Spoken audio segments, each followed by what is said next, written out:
Hi everyone, and thanks for being with me.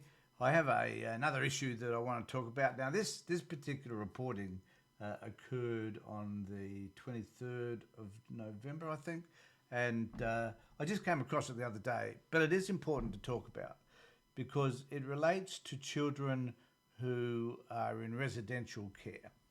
Now, I've been advocating for years that we should do away with residential care and we should find some other form of care arrangement for kids, preferably therapeutic care within the foster care system itself. But the government, particularly in South Australia, has more kids in residential care than any other state. Now, it's a shame that we do. It's a system which should have been changed many years ago. Rachel Sanderson talked about changing it, but of course never did. And it's a problem that's just escalating over time. And we certainly need to do something about it. Now, my suggestion in regard to residential care is let's just not take those kids away in the first place. Let's work with the families so that hopefully we can have the kids returned to them or maintained with them. So, but some of these kids are pretty unruly, and we need to understand why this is the case. That a lot of them are as unruly because of the trauma that they've received while they were living with their parents and the trauma of being in care with people who don't really ostensibly care for them as would their biological parents in many cases. And I know a lot of kids that are placed in residential care as young as 5 and 6, and they stay there for a long, long time. I know that kids wind up in residential care because they're so unruly in foster care, and foster parents aren't equipped to be able to work with those kids. Now, when they get into residential care, they're normally with 2 or 3 other people, sometimes more, who are just as bad as them, sometimes worse.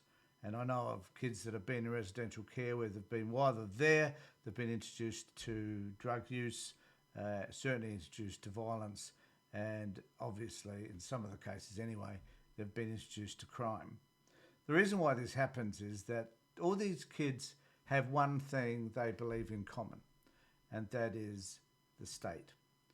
And they see the state and their workers as their enemies, and they do whatever it is they can to disrupt that the conditions in which they live, to disrupt the system that supposedly sits around them, the authority that sits around them that tells them what they should be doing almost on a daily basis.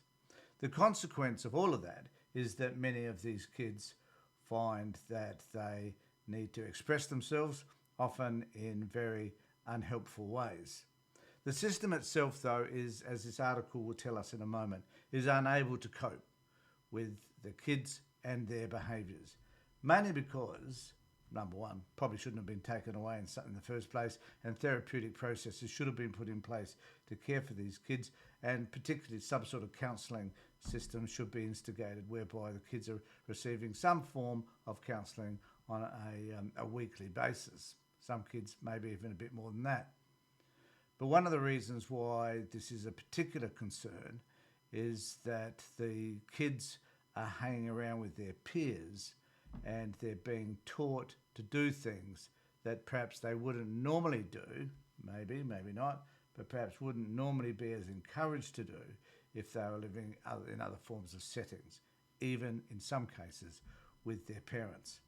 And I know from personal experience that on many occasions the department is reluctant to let go of these kids, even though they would be better placed back with their parents. And I'd never understand that. I know that some of these kids have got mental well-being issues. I know that with some of them, and I spoke about this in a previous video, some of them would feel safer with their parents than they would in residential care. But, as I said in a previous video also, while in residential care, they get some special concessions. And one of those concessions is highlighted in this report, which I'm about to read to you. So the children as young as 13 regularly leaving residential care homes at night, a whistleblower says. Go whistleblower, we should have more of them.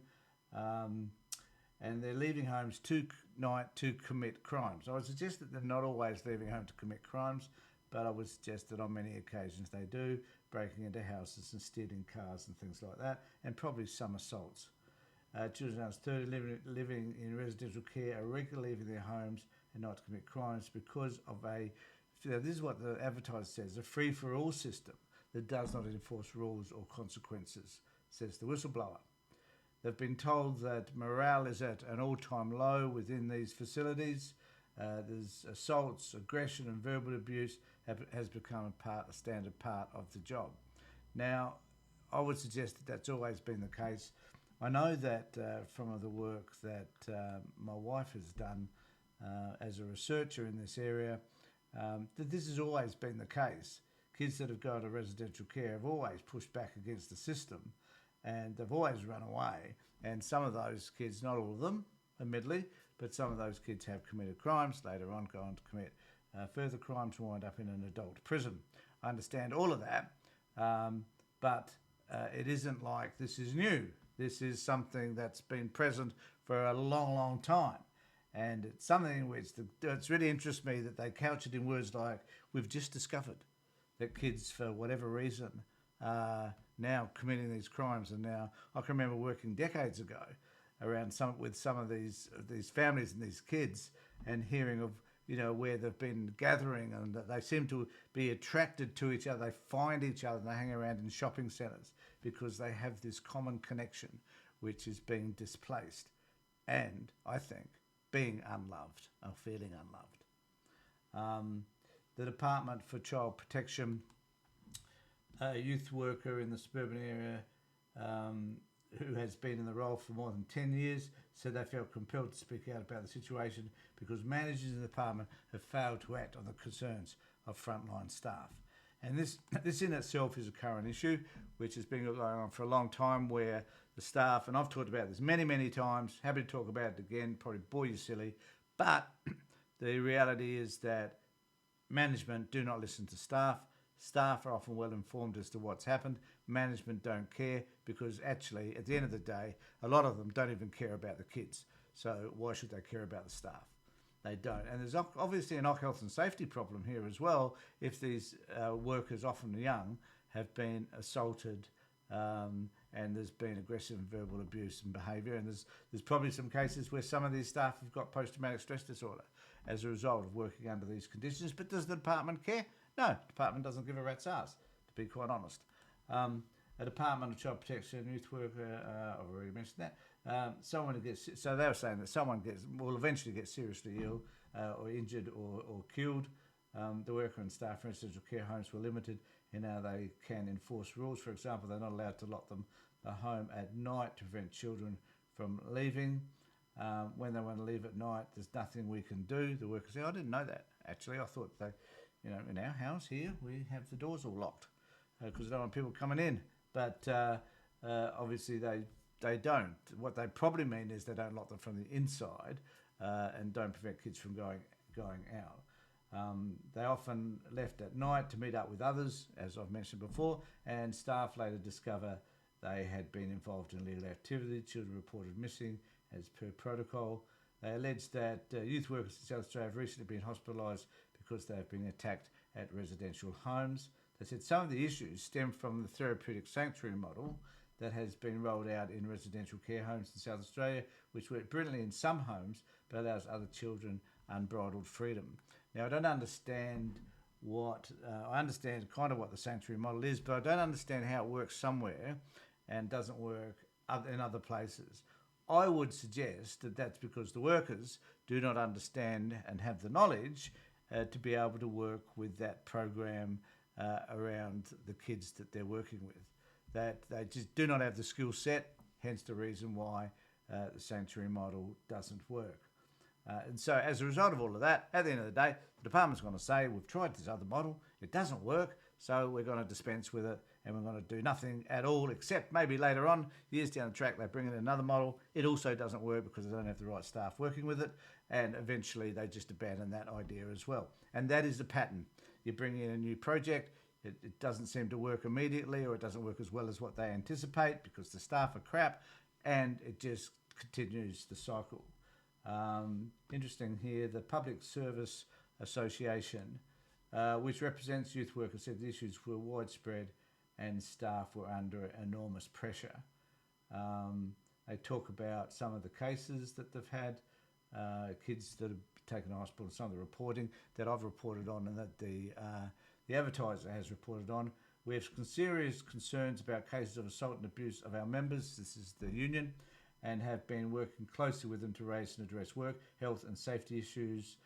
In a statement, DCP spokesperson said staff were well trained. Well, if you're well trained, the kids wouldn't be behaving as they are necessarily, and there'd be lots more support placed in place for them, and they probably shouldn't be in residential care to start with, and to heal from the trauma in a therapeutic way. Well, you know, I'd love to know. I'd love to know what sort of therapy they're offering. I do know of some kids that do go to counsellors, some go to psychiatrists, absolute bloody waste of time because they just medicate them. But I know that some go to counsellors, you know, and what evaluation is ever done of that service that they're getting elsewhere, and how good are those psychologists that they're seeing, and how helpful is that process. I know of somebody who does do that, I don't think it's very helpful at all because the behaviour has not changed. This can show that the number of missing person reports relates to a relative small number of children and young people. However, the department would not reveal how many children living in residential care have been reported missing in the past year, and I would suggest basically that it's a lot. So another example of a system that's failing. And I keep saying to you, if you're interested in repairing this system, you may wish to join the Child Protection Party and attempt to do something about it. Or if you're watching this on my own YouTube channel, then I would suggest you still join the Child Protection Party and do something about it. Or at least contact me and have a conversation about some ideas that you might have that might be able to make a difference in relation to some of these kids. And if you've had experiences as a kid living in care, I'd like to know, that is someone in more recent times, what that particularly looked like and how you were able to manage that. So thanks everybody for being with me. Just like you to subscribe, ring the bell, boost up my numbers no matter where you're watching this, CPP or on the Tony Tonkin Show. But just let us know what it is that you think needs to change so that this system can improve. And instead, if you're watching this on Facebook, make sure that you're following us, and also you can just make sure that you're sharing the post as well. Thanks everybody, take care, look after yourselves and be safe.